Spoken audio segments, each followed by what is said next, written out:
Okay, Assalamualaikum warahmatullahi wabarakatuh. My name is Muhammad Zikri bin Muhammad Zaidi. So my matrix number is 2023623902.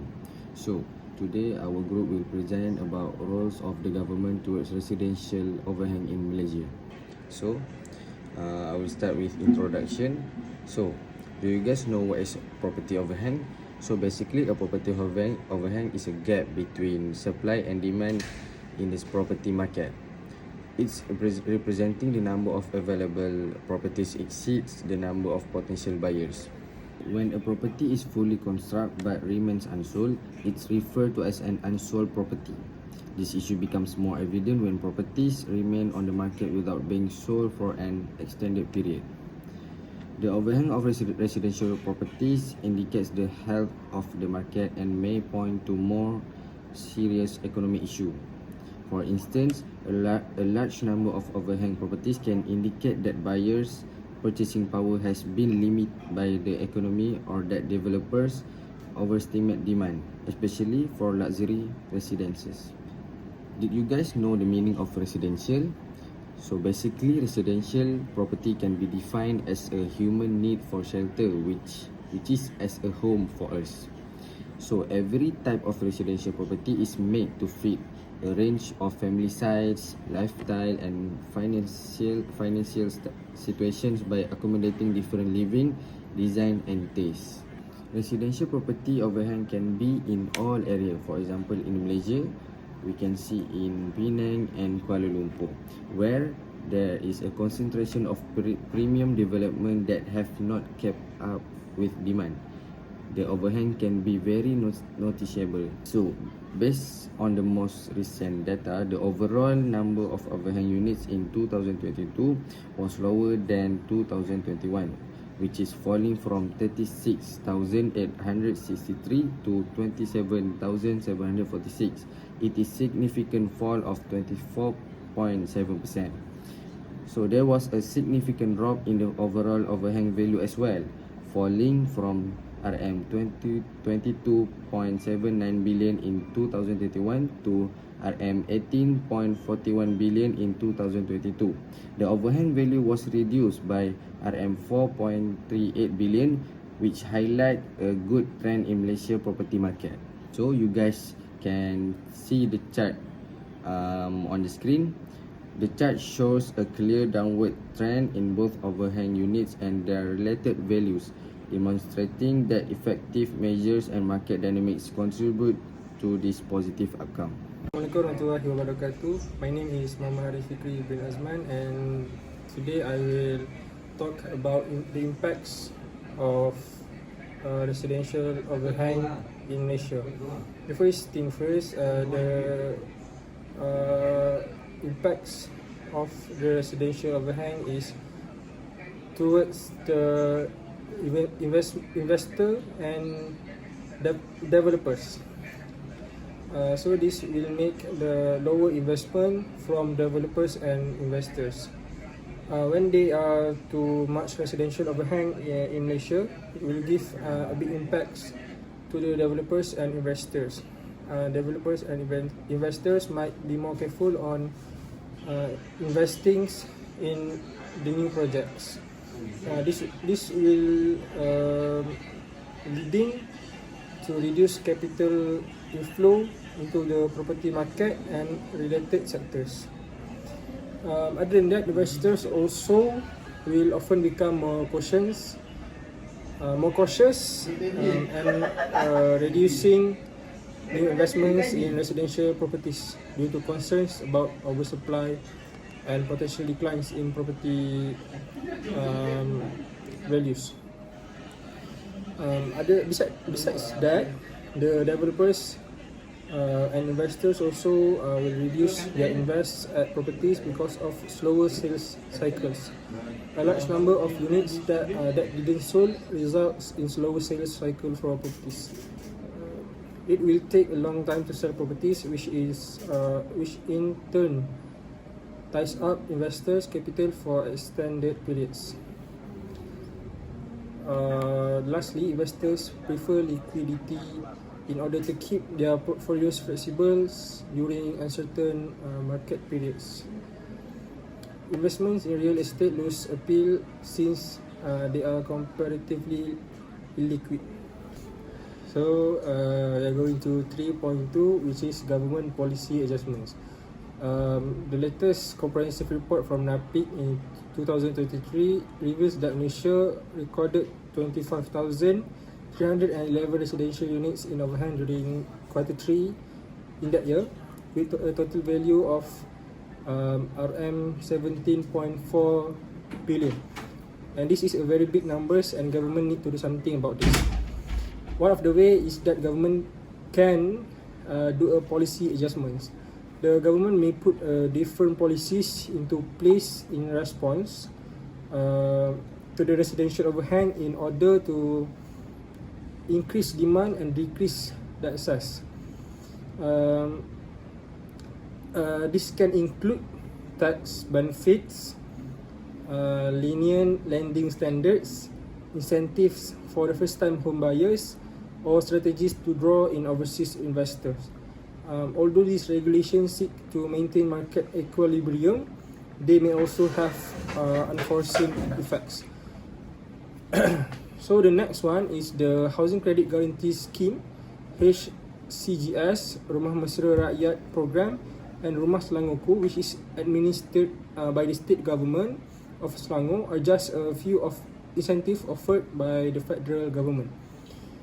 This government attempts to improve housing and other basic services were also stated by Prime Minister Datuk Seri Anwar Ibrahim in the amended budget 2023. So that's all the impacts of residential overhang in Malaysia.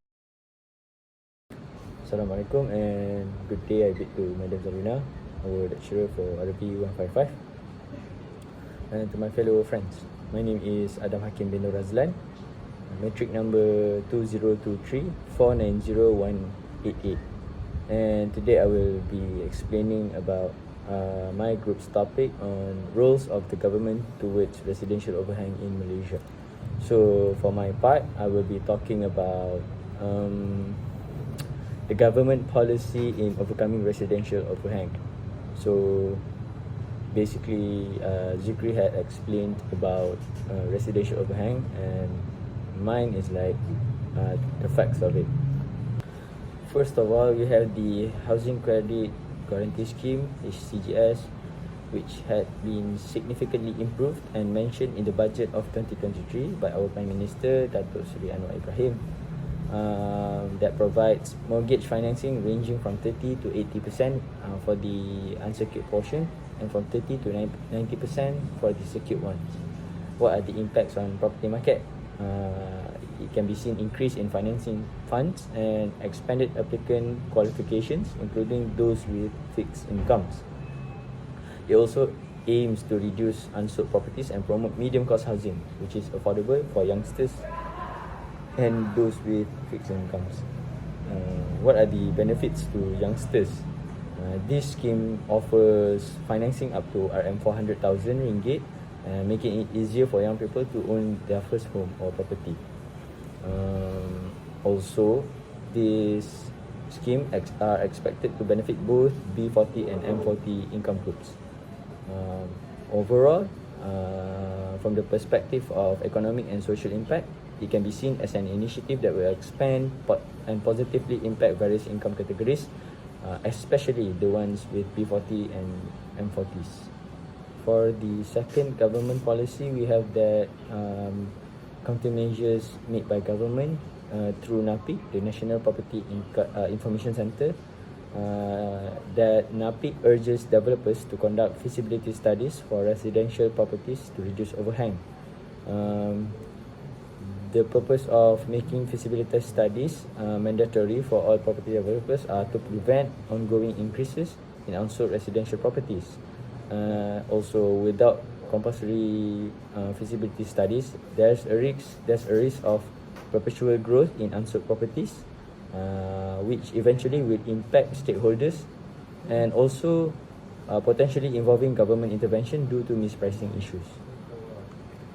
And the government's stance and future discussions in this issue is that the government refrains from intervening directly in developer and development of land itself.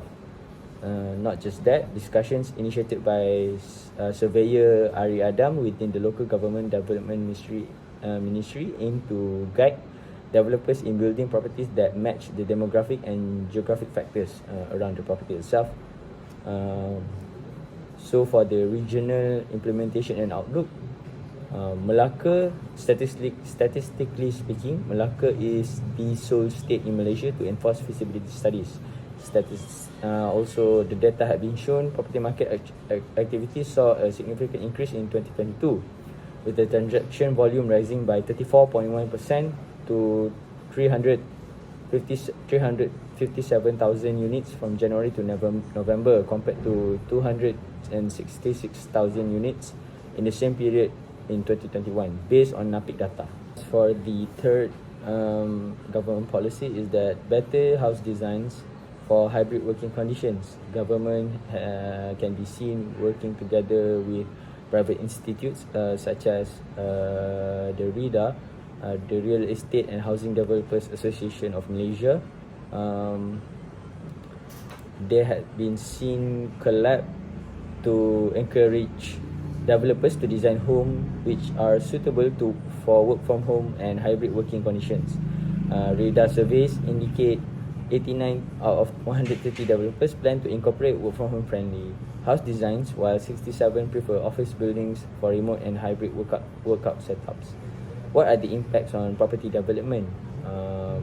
All the impacts are changes in property investment patterns are to be expected, with lower operating costs and higher property sales success rate, potentially reducing unsold residential properties.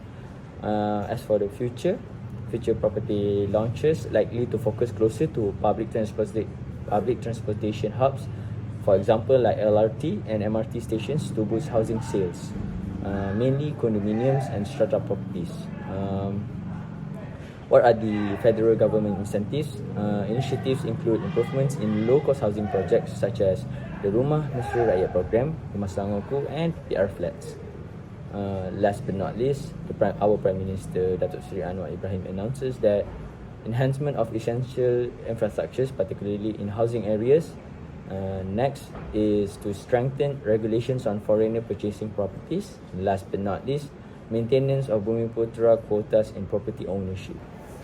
As for the fourth government policy in overcoming residential overhang is that they implemented the affordable housing policy, in which government's housing priorities should focus on providing more affordable housing to meet the needs of lower and middle class populations.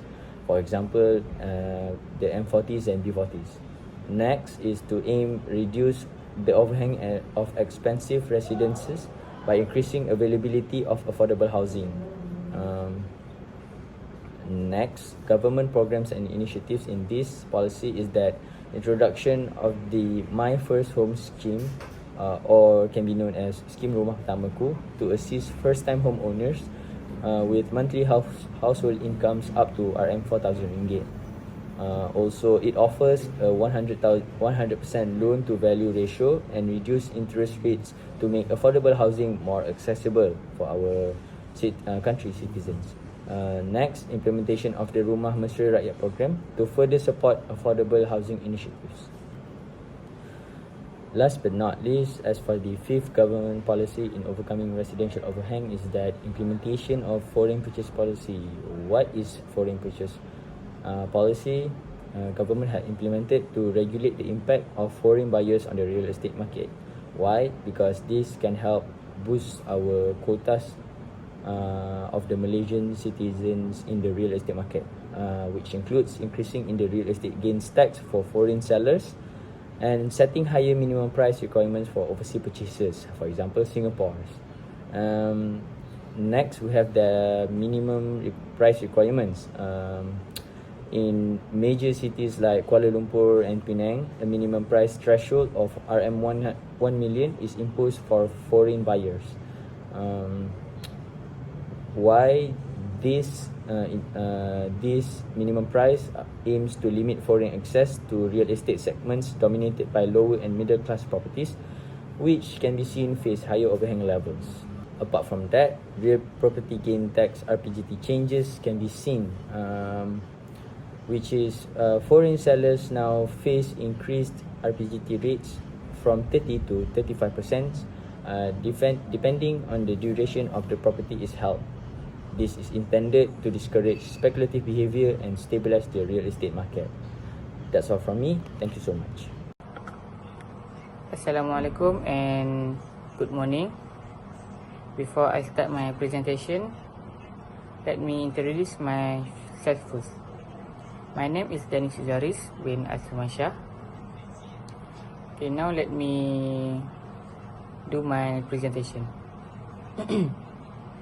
My topic is importance of government policy towards overcoming property overhang. The first thing that the government can implement to tackle the issue is offering tax incentive. For example, reduce property transfer tax and subsidies. The second one is the government can make central banks to lower interest rates and can make borrowing cheaper, and the mortgage will be encouraged. Okay, the third one is the developers' financial burden will be eased if providing tax is carried out, allowing them to reduce property price and sell unsold units more easily. Okay, next, the government can offer low interest loans or grants to developers to help them complete projects and reduce the number of unsold properties. After that, the government will done the affordable housing policy, who implement clear guidelines for building affordable housing can ensure that there is a supply of properties that meet the needs of low-income groups while handling unsold segments. Okay. Programs like rent to own can help lower-income families gradually transition to home ownership. Next, a policy like build then sell can reduce the risk of buying a property. Lastly, the government also can do encouraging cooperation between the government and private sector can lead to innovative solutions for creating a good community that can make the development that meets the request of the applicant. Okay, that's all from me. Thank you. Hi, Assalamualaikum. My name is Amira Nabila and I'm going to explain about the conclusions. To sum up, a property overhang is a gap between supply and demand in the property market. There are several challenges and issues that the property industry in this country faces. In Malaysia, this issue has been persistent, leading to a various economic and social implications. This is where the government plays a crucial role in addressing this problem, which is residential overhang in Malaysia. So from my friend's point just now, we could sum up that the impact of this problem could start because of the lower investment from developers and investors. It shows that when there is a lower demand in residential, they will be more careful in investing on new projects. Besides that, investors also will often become more cautious and reducing new investment in residential properties because of the large number of units that didn't sold results in slower sales cycles for property. And next, although we see residential overhang problems tend to accumulate over time, our Malaysian government also has been seen to lend a helping hand in overcoming these issues in government policy, regarding residential overhang in Malaysia. And first, we could see there is a housing credit guarantee scheme, which is known as HCGS. Next is the government has made it to a priority to provide more inexpensive housing in order to meet the demands of the lower and middle class population, which is affordable housing policy. And lastly is the restriction on foreign acquisition in place. So from all of that, we could see from the importance of government policy towards overcoming property overhang, there are several ways that the government can implement to tackle the issue that have lowered the economic standard in Malaysia. By taking a multi-phase approach, the government of Malaysia can effectively address the issue of residential overhang, stabilizing the housing market and ensuring sustainable growth in the real estate sector. That's all for me. Thank you.